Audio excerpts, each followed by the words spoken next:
When he had prediabetes, he was 6 feet tall and weighed about 165 pounds. So he's kept it away for 25 years. Yes. But he still does now what he did back then. Yeah, we're going to be talking about how you can change and reverse prediabetes and diabetes. Now, we are talking about type 2 diabetes, not type 1. Right. Totally different story. So today we're talking about prediabetes, diabetes, type 2. There's definitely ways that you can reverse it. And you can reverse it permanently if you continue what we're telling you permanently. Once someone has been pre-diabetic or diabetic, they are probably predisposed to it, which means if you go back to what you were doing when you were like that before, it is going to come back. So we are going to talk about what to do. And the first step is to look at diet. Well, the diet's a biggie. You know, she's kind of telling on me because my family, if you will, my genetics kind of predisposes me to prediabetes because many years ago I was. Yes, probably 25 years ago. Yeah. He has not been pre-diabetic in 25 years. So he's kept it away for 25 years. Yes. But he still does now what he did, make changes back then.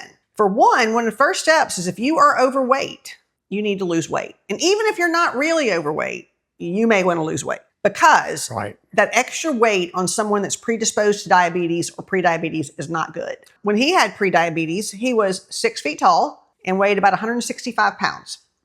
So he was not considered overweight. He has since lost about 30 pounds. He has done that with strict diet changes, and it definitely has kept it away. As long as he keeps his weight off, he actually, the prediabetes does not come back. So that's what you have to do, even if you're not extremely overweight. Now, if you're extremely overweight, no doubt you have to lose weight. But the way you do it is to make changes in the diet. And to make changes in the diet, you have to go away from the high carbohydrate, high sugar diet and get on a real food diet as well. Because when you eat packaged processed food, you don't really know what's in it. Well, you can be sure of one thing that's in it, sugar. And I have yet to pick up a package of anything. And I think at the current rate, I think there's 60-something different names that they have for hiding sugar in those packages. So you can look at something and think, oh, it doesn't really show sugar, and yet it really does have sugar. So you want to stay away from your packaged processed food, or as we call it, the ultra processed foods now. And because they're loaded with sugar, it's stuff that you really, really, really cannot handle in your body. Right. So we do recommend a low glycemic diet. And you can get online anywhere and see what's high glycemic. And you want to stay away from a lot of the, like I said, heavy grains. You want to stay away from potatoes, unfortunately, rice, pasta. And you want to make alternatives. You maybe a pasta that's made out of something higher protein. So you just have to make some changes when it comes to changing that diet. Now, there are supplements also that can help with prediabetes and diabetes. Berberine is probably one of the big ones that has a lot of research on it. It's probably one of the best overall. Berberine has so much research on it. And not only when you take berberine are you protecting yourself, from the ravages of the prediabetes and diabetes, but you're also protecting yourself from cardiovascular disease. Right. They've even shown berberine to actually help lipids as well as help with blood sugar. There was some really good research done quite a few years ago where it was a double-blind study where it compared berberine to Avandia and metformin, which are your diabetic medications. Right. And in the study, when people didn't know what they were taking, it showed the berberine group their sugar was just as good as the Avandia and the metformin group, but the lipids were actually better.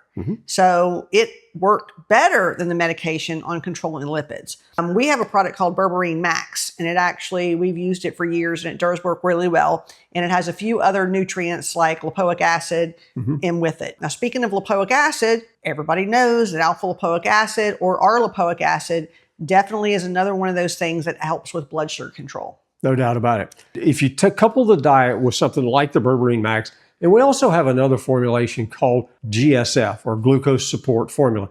Now, it's got your normal stuff in it that everybody's talked about, cinnamon, chromium, those kind of things. It actually does have the lipoic acid. It has alpha lipoic acid, chromium, Janine Sylvester, your vanadium. It does have a lot of the stuff together for blood sugar control. They both are good products. They really are. And both can the lipoic acid has definitely been shown to help neuropathies too that are associated with diabetes.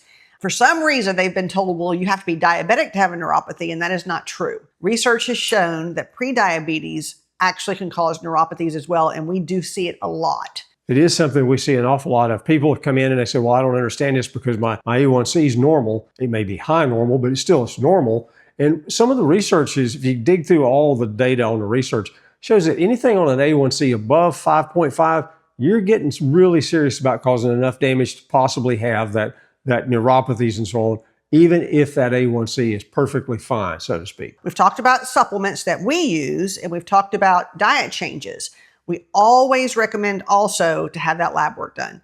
Now, underlying factors can play a big role in controlling that blood sugar, whether it's magnesium being low, cortisol being high.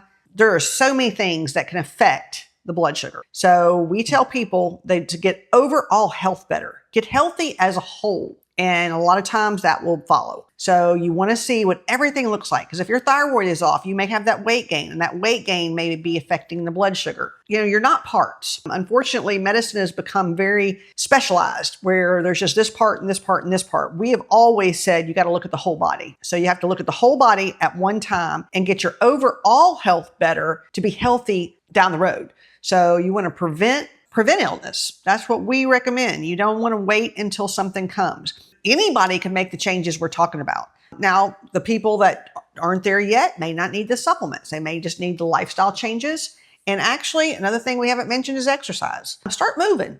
It doesn't take strenuous exercise. You don't want to be so rigid that you're going to stop doing it. Move as much as you can.